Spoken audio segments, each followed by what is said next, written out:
Ok la team, merci d'avoir cliqué sur cette vidéo et merci à tous les nouveaux arrivants, tous les nouveaux abonnés. En ce moment, ça progresse vite. Donc merci. On commence avec les actions et les marchés qui sont en hausse aujourd'hui sur de bonnes nouvelles. Alors, dans un premier temps, voilà, là c'est voilà, suite aux données sur l'inflation hein, que les actions augmentent. Dans un premier temps, on avait eu des chiffres qui de l'inflation, voilà, ici ça concerne le PPI et le corps PPI, donc l'inflation, on va dire sous-jacente, on va dire. Les vrais chiffres de l'inflation vont arriver demain, mercredi. Là, on est mardi 14 mai. Voilà, c'est une inflation qui est quand même considérée et qui était là, ici, supérieure à ce qu'on attendait, ce qui n'est en soi pas une bonne nouvelle, puisque c'est l'inflation qui repart à la hausse, c'est pas une très bonne nouvelle. Et là, on voit que pour le PPI, on a eu 0,5, voilà, une inflation de 0,5%, alors qu'on attendait 0,3. Et pour voilà, le corps, on a eu 0,5 alors qu'on attendait 0,2. Donc c'est supérieur à ce qu'on attendait. Mais là, dans les faits, quand on regarde, dans les faits, donc même si les actions ont d'abord donc baissé hein, après les chiffres de l'inflation, puisque voilà, quand on a eu les nouvelles, bon, on a vu que l'inflation était supérieure aux attentes. Donc c'est pas bon une inflation qui monte. Mais voilà, après ça, le mouvement du marché a été contenu puisque en fait les chiffres des prix de gros de mars a été révisé à la baisse pour montrer une baisse. Donc en fait, ils trafiquent un peu les chiffres et ils cherchent à en fait voilà à masquer en fait les mauvaises nouvelles. Donc en fait, quand je dis que là la bonne nouvelle, c'est le titre de cette vidéo, bonne nouvelle, c'est une bonne nouvelle parce qu'ils sont trafiqués un peu ou revus à la baisse. En fait, ils masquent tout ça. Et surtout, ils vont recommencer un peu même à imprimer. En fait, tout avant les élections présidentielles, tout doit être faire en sorte que tout va bien. En fait, voilà. Donc les chiffres vont paraître mieux que prévu. C'est toujours comme ça à l'approche des élections. Donc tous les investisseurs, surtout ceux qui sont sur les marchés boursiers, vont profiter là dans les prochains mois bah, d'une économie qui est soi-disant, on va dire, soi-disant en bonne forme, avec que des bons résultats, que des bons chiffres, alors que dans les faits, c'est pas réellement ça. Mais on masque, en tout cas, voilà, le camp le parti au pouvoir peut-être, ou bah, les collaborateurs masquent tout ça. Et là, ils ont révisé les prix de gros du mois de mars. Donc ça, c'est peut-être dans le côté alimentaire, je sais pas. Mais voilà. Et donc cela a suffi à apaiser voilà, les inquiétudes concernant la persistance des prix élevés. Bah oui, parce que comme ils ont corrigé, on va dire, ils ont revu à la baisse les prix, et eh bien bah, maintenant ça apaise les craintes. Et donc qu'est-ce qu'on a? Et eh ben là on a les marchés qui finalement, sur ce petit vent d'optimisme finalement, vu que les tensions se sont apaisées, bah, les marchés sont repartis à la hausse. Donc après ça, et donc voilà, on a eu aussi le discours de Powell qui un discours assez prudent dans la lignée de ce qu'on attendait. Donc voilà, il dit en gros voilà quelques points intéressants. Ma confiance dans la baisse de l'inflation est plus faible qu'auparavant. Donc ça, c'est pas pour dire une bonne nouvelle que sa confiance est en train de baisser par rapport en fait, sa confiance, elle baisse dans le fait qu'il voit une inflation baisser. Donc ça, en gros, ce discours-là, il n'est pas très bon, mais de manière générale, il a un discours prudent. Le marché du travail s'améliore, vous voyez, quoique progressivement. Donc voilà, il dit que le marché du travail reste solide et il ne peut pas dire que les données de PPI sont élevées, même si ça a dépassé ses attentes. Il ne peut pas dire que c'est élevé. Il a dit que c'est un peu compliqué. C'est pas comme ça, voilà, qu'il faut voir les choses, tout ça. Donc en fait, il calme un peu voilà, la peur, on va dire. Et il dit que la politique restrictive pourrait durer plus longtemps que prévu. Ça, on s'y attendait. Donc maintenir des taux en fait assez élevés pendant plus longtemps, les marchés s'attendaient déjà à ça. Et après, il dit que je ne pense pas qu'il y aura surtout une augmentation des taux d'intérêt. Voilà ce qui faisait peur aux investisseurs. Il a rassuré les investisseurs en disant qu'il n'augmenterait pas les taux. Mais par contre, il dit qu'il y a de fortes chances que les taux restent au moins constants. Tout le monde aimerait qu'il les baisse dans le but de favoriser la croissance et que les actions et les cryptos explosent. Mais pour le moment, pour combattre l'inflation, il va au moins les maintenir au même niveau, mais pas les augmenter. Les marchés ont surtout peur qu'ils les augmentent, ce qui ferait mal même à l'économie, hein. Janet Yellen l'a reconnu, parce que la dette est forte et tout ça. Augmenter les taux, ça ferait mal à l'économie. Donc au moins, il a rassuré. Donc voilà, globalement, dans son discours, il rassure. Et tout ça, c'est bien pris par les marchés. Voilà, en gros, pourquoi les marchés, là, sont en hausse. Et là, on a deux actions qui illustrent la tendance positive, mais bon, qui sont un peu décalées, hein. AMC, la plus grande chaîne de cinéma au monde, ce qui est une chaîne américaine, et GME, GameStop, les plus grands magasins, hein, physique pour la vente de jeux vidéo.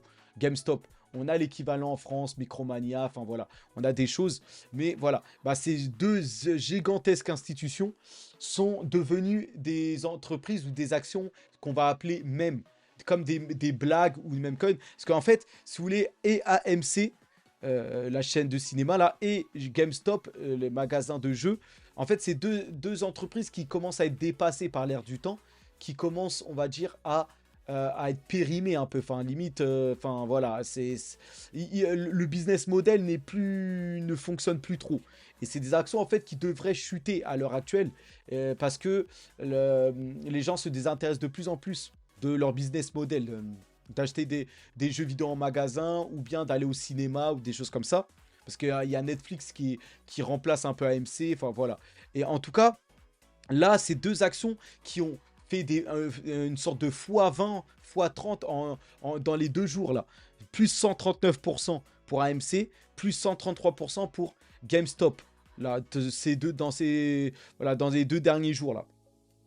Donc, ces actions-là continuent aujourd'hui leur rallye qu'ils ont entamé hier. Et ils entament ce rallye-là pour aller à l'encontre, en fait, des fonds d'investissement qui conseillent de vendre, des fonds institutionnels. Donc, en fait, ces deux actions qui sont devenues symboles des petits investisseurs qui veulent batailler contre les fonds qui manipulent les marchés.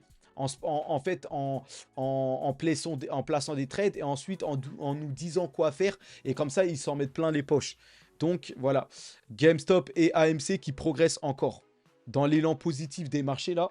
Et regardez là, par exemple, même sur la blockchain, hein, bien sûr, dans l'écosystème Solana, sur la blockchain Solana, on a des mèmes qui sont apparus. Des mèmes, on a GameStop, une crypto GME aussi. Et voilà, une crypto Roaring Kitty, voilà. Plusieurs mèmes sur la blockchain Solana qui viennent essayer de profiter de cette hype du moment là, des mêmes sur les actions GameStop et AMC. Et donc voilà, sur la blockchain Solana, il y a beaucoup de hype et ça explose, hein. Et là, c'est beaucoup plus puissant que GameStop et AMC. Là, on voit du 332%, du 410% pour le WSB coin. Voilà, donc le multiple est encore plus puissant sur la crypto et dans l'écosystème Solana là. Donc voilà, Solana qui règne, hein, sur le secteur des meme coins là, et même des NFT tout ça. Donc, en tout cas, pendant que Donald Trump avertit que voilà, le Parti démocrate et ses rivaux là, à la présidentielle américaine qui va avoir lieu en novembre, lui, pendant ce temps-là, il est en train de déclarer que voilà, ils essayent de trouver un nouveau truc pour obliger à ce que les gens soient confinés.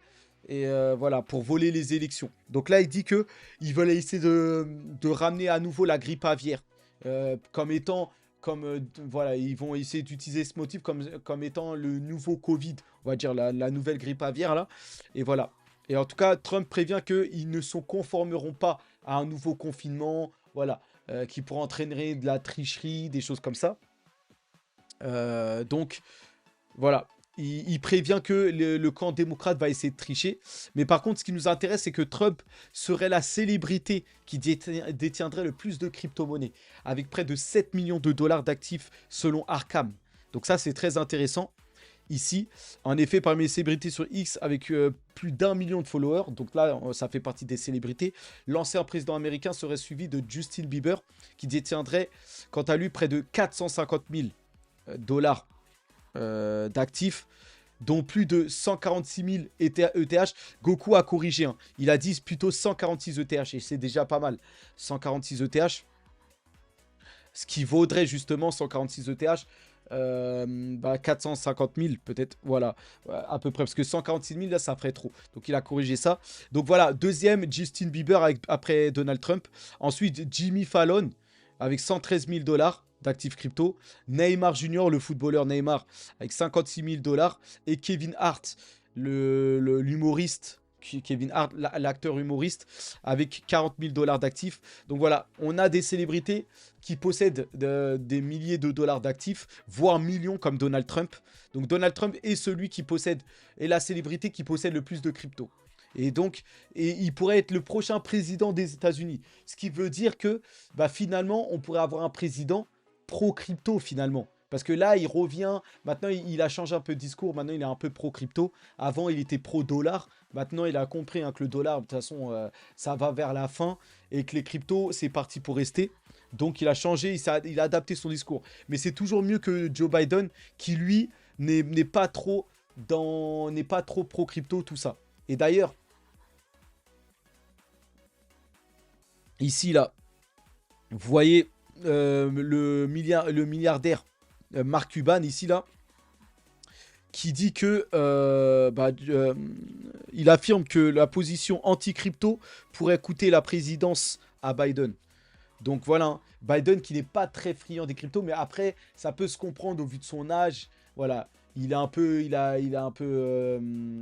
voilà, de la démence. Enfin, il a pas toute sa tête. Biden, il est un peu dépassé, hein. C'est comme Warren Buffett. C'est des gars des anciens temps un peu, hein. Plus de 80, plus de 90 ans. Bon, ils sont pas trop. Et après, Joe Biden, lui, suit voilà, hein, des trucs, des scripts qu'on lui donne. Donc lui, il est dépassé déjà, Joe Biden. Et il est un peu anti-crypto comme le parti, on va dire, démocrate. Et là, ce milliardaire-là, Mark Cuban, qui adore la crypto, dit que ça pourrait coûter les élections à Biden. Moi, je pense que sans la crypto, déjà, Biden est foutu. Pour moi, là, Trump a beaucoup trop d'avance dans tous les états clés. Donc, vivement qu'on passe sous l'ère Trump, en tout cas. À moins d'un revirement de situation, ce que Trump, essaye de dire avec la grippe aviaire qu'ils essaieraient de faire revenir tout ça. Donc on verra ça. En tout cas, Biden augmente les droits de douane sur 18 milliards de dollars d'importation chinoise. Véhicules électriques, panneaux solaires, batteries et plus encore. Alors Biden est en train de taxer tout ce qui viendrait de Chine et est en train d'essayer de casser un peu la technologie chinoise et de casser un peu les Chinois là. Voilà, c'est sa lutte. Attaquer et à l'international foutre le bordel. Donc voilà sa méthode. Il essaie de freiner la poussée chinoise en termes de technologie, tout ça. Donc c'est sa méthode. Bon, c'est la méthode démocrate. On verra. En tout cas, pour les actions chinoises, Alibaba qui chute de 7% après que le géant chinois de la technologie affiche une baisse de ses bénéfices de 86%. Donc c'est une hécatombe. Et ça correspond à Alibaba. Vous savez, en Chine, il y a deux gros géants technologiques. Vous avez Alibaba, avec tout ce qu'on connaît, hein, Ant Group, Alipay, voilà, Alibaba. Alibaba, c'est comme un peu le Amazon chinois. Mais c'est pas que ça. Alibaba, c'est tout ce qui concerne le paiement, les choses. Enfin, voilà. C'est un gigantesque conglomérat. Et vous avez de l'autre côté, vous avez Tencent aussi. L'autre conglomérat gigantesque. Tencent, il possède WeChat, l'application à tout faire là pour les réseaux sociaux et pour les chats et pour tout. Ce que Elon Musk essaye de faire avec X. C'est une application de réseau social et en même temps de chat qui fait du tout en un. Et Tencent, c'est un géant des jeux vidéo, des choses comme ça. Donc eux, en Chine, c'est surtout deux grosses entreprises, deux grosses institutions là. Voilà. Alors qu'aux États-Unis, vous en avez 6, 7. Vous aviez déjà Microsoft, Facebook, enfin Meta aujourd'hui, Google, Apple, Amazon. Là maintenant, vous pouvez rajouter Nvidia et Tesla. Vous avez des gigantesques, et encore, même les autres, on peut les considérer, hein. Nike, voilà, Berkshire Hathaway, Visa, enfin voilà. Vous avez des marques incroyables aux États-Unis, mais vous avez surtout 6 ou 7 gros institutions. En Chine, vous en avez que 2. Et là, l'une des deux, Alibaba, chute complètement. Donc ça montre le problème chinois, là, le problème de relance de croissance. Mais on a appris que la Chine va bientôt utiliser vraiment la planche à billets. Donc là, même si Alibaba est tout au fond du trou, comme la plupart des actions chinoises, il se pourrait que les actions chinoises rebondissent fortement à moyen terme, là, à court moyen terme. Donc, il va falloir surveiller ça de près, puisque quand la Chine va relancer la planche à billets, là, voilà, va faire tourner ça, à mon avis, voilà, hein, toujours pour racheter le côté obligataire et tout ça, voilà. Ils impriment pour soi-disant racheter des bons et tout ça, mais en fait, ça pump et ça fait dumper, enfin, ça fait pumper les marchés. En fait, c'est comme si ils injectent dans l'économie, on va dire, et dans les actions. Donc, en tout cas, Alibaba qui chute. Tencent, lui, par contre, qui affiche une croissance de ses bénéfices la plus rapide en 3 ans grâce donc aux publicités en ligne et aux services et aux entreprises qui compensent le ralentissement des jeux. Bon, au niveau des jeux, ça ralentit, mais les publicités qui augmentent. Et donc, Tencent qui est en hausse. Donc là, vous voyez hein, les logos de WeChat, l'application à tout faire, chat et réseau social, tout ça.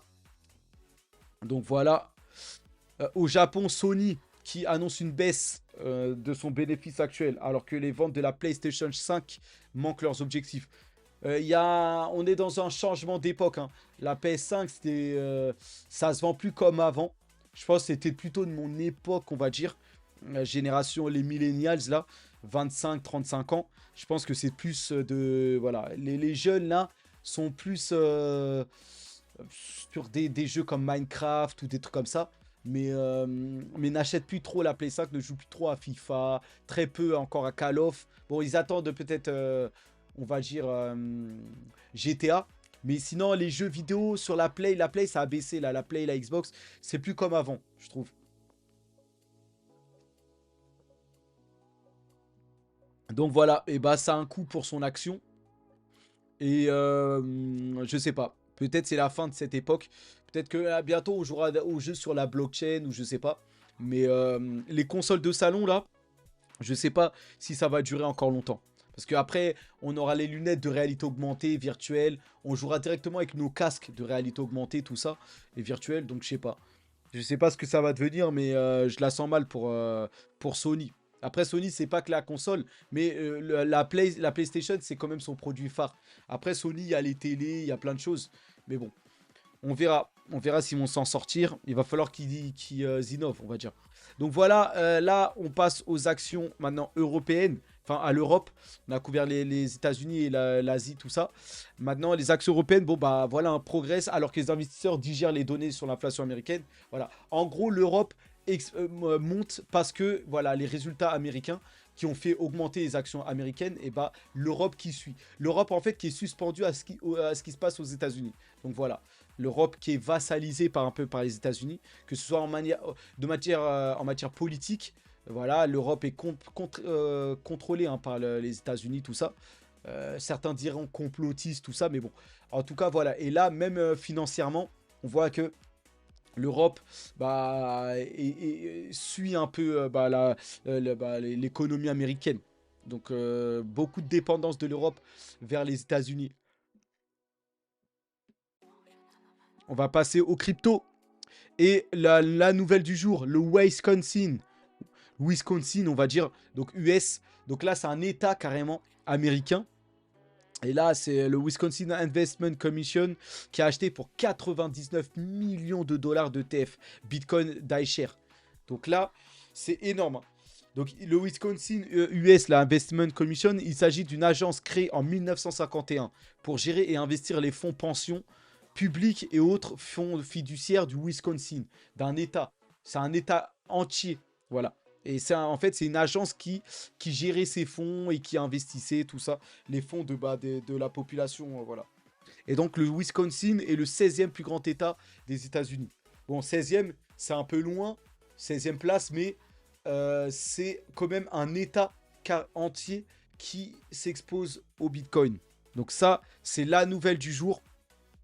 Le Wisconsin. Et il faut savoir que là, ils disent The ETF Bitcoin d'iShares, mais quand on regarde dans les faits, en fait, ils détiennent plus de 162 millions. Hein. Bon, ils ont acheté 99 millions à iShares, mais en tout, ils en ont 162 millions parce qu'ils ont aussi acheté des ETF Bitcoin apparemment à BlackRock et à Grayscale. Donc, voilà, ils sont exposés à plusieurs émetteurs d'ETF. pour s'exposer, voilà, ils ont acheté du Bitcoin chez plusieurs émetteurs. Donc très bien en tout cas. Et c'est la nouvelle du jour. Par ailleurs, on a aussi la deuxième plus grande banque du Canada, le CIBC, en fait, donc le Canadian Imperial Bank of Commerce, qui a acheté la banque canadienne, donc impériale de commerce, a une exposition de 7,2 millions de dollars de Bitcoin en Bitcoin ETF. Donc voilà, la deuxième banque canadienne. Donc c'est énorme. On avait déjà la plus grande banque américaine, JP Morgan, la troisième plus grande banque américaine, Wells Fargo. Voilà, c'est la plus grande banque suisse, UBS. Voilà, et là, on a la deuxième plus grande banque canadienne. Donc voilà, chaque jour, on découvre maintenant qui est exposé aux ETF. Parce que on avait eu un rallye là, parce que il y a un mois ou deux là, enfin il y a un mois là, et plusieurs semaines là, quelques semaines. En fait, on avait des achats agressifs là, des ETF que chaque jour, on avait des records d'achat. Et là, on nous dévoile maintenant qui est-ce qui a acheté ces ETF. Et là, quand on voit dans les faits, c'est des grands fonds et surtout des grandes banques, les plus grandes banques qui existent, qui ont acheté ces ETF Bitcoin. Donc, tant mieux. Et ça va participer à l'adoption. Parce que bientôt, c'est tous les particuliers et même les États qui vont acheter. Pas que les banques, mais même les États. Et donc, quand je parle d'État, c'est pas un État des États-Unis, hein. C'est les États, les autres nations carrément. La France, directement, l'Allemagne, voilà. Donc, c'est très, très, très bien pour ça. Ils vont faire comme le Salvador, en gros. Donc, en attendant, bon, à Hong Kong, moins bonne nouvelle, les ETF Bitcoin Spot et Ethereum ont connu une sortie, mais ça participe dans, on va dire, l'atmosphère générale des cryptos en ce moment. En fait, là, il y a un calme plat. Et si vous voulez, Hong Kong est un peu sur ça. Là, la hype est retombée aussi bien aux États-Unis que même dans le reste du monde. Et en fait, Hong Kong est un peu lié à la hype des cryptos. En ce moment, la hype est tombée à plat. Donc à Hong Kong, pour le moment, on est prudent aussi avec les cryptos. Donc voilà, quand on regarde même le prix du Bitcoin, là, ici, on a, voilà, c'est du rouge, hein. Il y a une volatilité. Le Bitcoin était remonté à 63 000 ici. Et là, bah, ces dernières heures, il est retombé à 61 000. Mais globalement, regardez sur la semaine, ça range, hein. Ça fait des pumps, ça retombe, ça refait des pumps, ça retombe. Et sur le mois, on est dans une sorte de range, en fait. Et donc, on bataille entre 60 et 65 000 depuis au moins un mois. Et donc là, il n'y a plus beaucoup. Voilà, 28 milliards de volume sur Bitcoin, c'est rien. Ou on va dire, c'est moyen faible, on va dire. Donc, voilà. C'est pour ça que la Chine aussi, pour l'instant, il n'y a pas de hype. Et c'est très calme. Donc, mais si on regarde dans le prix du Bitcoin, on dirait que vraiment, là, vous voyez en 2023 à gauche, voilà, on rangeait à la baisse et d'un coup, on a explosé ça. Vous voyez, ici, là. D'un coup, on a explosé. Bah, ici, on range à la baisse depuis quelques temps et là, ça se trouve, d'un coup, on va venir exploser. C'est ce qu'on espère quand on superpose là, 2023 et 2024, après plusieurs semaines. Eh bien, on pourrait refaire pareil. Mais après, voilà, on ne peut pas se baser sur ce qui s'est passé dans le passé. Il faut voir. En tout cas, quand on regarde dans les faits, voilà, à chaque fois, c'est pareil. On monte, on corrige un peu, on remonte bien, on corrige un peu. Et là, voilà, hein, on est dans la phase, le rond rouge là. Voilà, c'est comme les autres fois. Donc là, ce qu'on devrait faire, c'est rebondir encore, hein. Bien monter haut là, peut-être dans les 80, 85, 90, et ensuite un peu corriger et ainsi de suite, hein. Donc, est-ce qu'on va le faire? C'est la question que tout le monde se pose. Bien sûr, personne n'a la réponse. Donc, cherchez pas à ce que je vous dis, que moi j'ai la lumière, que je vous dise il va se passer ça. Impossible de savoir. Maintenant, quand on regarde les charts, on a l'impression que l'histoire se répète. Que ça va rebondir et monter. Mais ça peut très bien retomber à 52K. Voilà, c'est juste des charts, mais on ne sait pas, ça dépend de l'actualité. Voilà. Mais pour éviter de se brûler les ailes, il faut être placé et holder, c'est-à-dire conserver ses cryptos et ne pas essayer de timer le marché. Parce que sur ça, vous brûlez les ailes. Donc normalement, il faut être patient et laisser faire la volatilité. Et quand ça baisse bien, comme ça, bah, faut en profiter pour réaccumuler un petit peu. Un petit peu parce que ça peut retomber plus. Mais normalement, une phase comme ça, là où on sent qu'on est dans un rebond, on profite pour réaccumuler, on espère, voilà. Mais de manière générale, on hold. Et on n'essaye pas de trader, on va dire. Vous voyez? Donc voilà par rapport à ça. Alors, là, nouveau chart ici qui montre hein, que ça a l'air d'être bullish hein, pour les cryptos. Donc à chacun de voir comment, enfin, d'interpréter ça comme il veut. En tout cas, ici, c'est un triangle qui se ferme. Et donc, quand c'est de manière comme ça, normalement, en général, ça explose après. Donc, à chaque triangle qu'on forme, eh bien, à la fin, on explose. On sort par la hausse de tout ça. On verra ça. En tout cas, ici, on voit qu'au niveau du RSI, on est tout en bas. Hein, sur le RSI. Donc, ou en tout cas, sur les courbes, je sais pas comment ils appellent ça. Mais voilà, mais bon, en gros, voilà, on a touché le fond, apparemment. Et là, on va rebondir. Donc, on verra. Ça a l'air d'être... Ça a l'air, hein, quand on regarde tout ça, ça a l'air d'être bullish, en tout cas. Quand je regarde les charts, moyen terme, on va dire. Donc, est-ce que les nouvelles... Parce qu'en bourse, là, on a eu des bonnes nouvelles. Avec les prix de gros, comme ils ont révisé les prix. Ça pourrait impacter les cryptos, hein.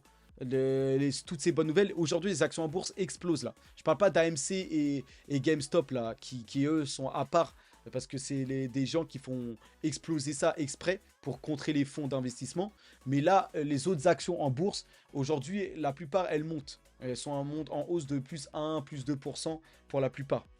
Donc dans la crypto, peut-être que la crypto là, dans les prochaines heures là, va suivre cette hype haussière. Donc on verra ça. Voilà, hein, ici, apparemment, on a toute la place. Nous avons toute la place pour aller chercher les 84K. Donc ici, voilà, à chaque fois, on refait la même chose. On touche une sorte de point bas là. Et ici, là, on a eu beaucoup de ventes hein, ces derniers jours, là, ce dernier mois là. On a eu quand même beaucoup de ventes. Bien plus que les autres fois. Donc, il semblerait qu'on repart dans le vert ici là. Et donc, ce qui nous amène à une hausse aux 80-85K. Apparemment, on irait aux 80K. 84K là. 84 000. On verra. C'est ce qui nous attend, mais là, il n'y a pas de catalyseur. Je ne vois pas ce qui pourrait, en fait, propulser le Bitcoin. Mais, vous savez, les cycles et tout ça, ils se ressemblent. Il y aura certainement une raison. On verra ça. Donc, en attendant, Vitalik Buterin hein, qui se bat pour essayer de faire diminuer les coûts d'Ethereum et d'essayer d'améliorer la vitesse. Et là, Vitalik Buterin, le génie hein, d'Ethereum qui a écrit Ethereum, qui propose encore une innovation, une refonte du système de frais de gaz sur Ethereum. Donc, bon, Ethereum se démène avec beaucoup de mises à jour. Là, c'est le IP 7706. On a beaucoup de mises à jour d'Ethereum, tout ça. Sur Ethereum, on n'entend que ça. Maintenant, dans le concret, Ethereum n'est pas tellement utilisé. Et est boudé même par Solana, tout ça. C'est Solana qui est utilisé. Je ne sais pas si Ethereum arrivera à... Voilà, parce que Solana n'est pas loin de dévoiler Fire Dancer, là, avec ses 1 million de transactions par seconde. Bon, Ethereum, là, c'est long. C'est lent et long. La blockchain, on le sait, elle est très lente. Elle est vieillissante, hein, la blockchain, déjà. Je sais pas, pour Ethereum, il faut voir. Mais après, j'ai toujours pas de doute, hein. C'est la blockchain qui va accueillir les Real World Assets. Voilà, Ethereum avec toutes ses layers 2. Bon, voilà, pour l'instant, j'ai pas encore de doute, mais ils sont longs à la détente avec leur mise à jour très lente et tout ça. Voilà. Et en attendant, Solana, lui, connaît le volume de transactions puisque sa blockchain est déjà très rapide avec des coûts très faibles. Donc, c'est ce que Vitalik essaye de faire avec toutes ces mises à jour. Solana l'est déjà. Donc, on verra ça. On verra comment ça se passe. Coinbase qui a signalé une panne générale, mais assure que les fonds sont en sécurité. Bon, le site web de Coinbase a affiché pendant un petit moment le message de 503 services temporally unavailable. Donc voilà, quelques heures de panne pour Coinbase. D'habitude, c'est justement Solana qui connaît ces pannes. Bon, écoutez, Tether qui gèle ici 5,2 millions de dollars en USDT liés à des escroqueries par phishing. Donc Tether qui se bat, hein, puisque maintenant les escrocs essayent d'utiliser les stablecoins pour blanchir leur argent, à défaut d'utiliser Bitcoin, tout ça, ou d'autres cryptos. Ils passent par la liquidité classique des cryptos, là, en dollars, c'est le Tether et l'USDT. Et là, Tether qui se démène hein, pour geler, pour essayer d'être transparent le plus possible, et pour éviter qu'il y a beaucoup de fraude à cause de son stablecoin, tout ça. Donc, voilà. Ici, tac, tac, tac. Slowmist a déclaré qu'ils étaient utilisés pour blanchir des fonds provenant d'escroqueries par phishing, tout ça. Bon, en tout cas, Tether qui est aux manœuvres pour essayer de bloquer tout ça. Ici, dernière actualité, on a le Alex Pertsev qui a été condamné donc à plus de 5 ans de prison. Donc Pertsev a été reconnu coupable de blanchiment d'argent et condamné aujourd'hui, donc à cette date d'aujourd'hui, à 64 mois de prison par un tribunal néerlandais. Donc c'est un tribunal néerlandais qui l'a condamné à 5 ans de prison. Donc la peine, voilà, il a été reconnu coupable d'avoir blanchi des milliards de crypto via Tornado Cash entre 2019 et 2022. Ce qui a entraîné une peine de 5 ans de prison et 4 mois. 5 ans et 4 mois de prison. Donc, bon.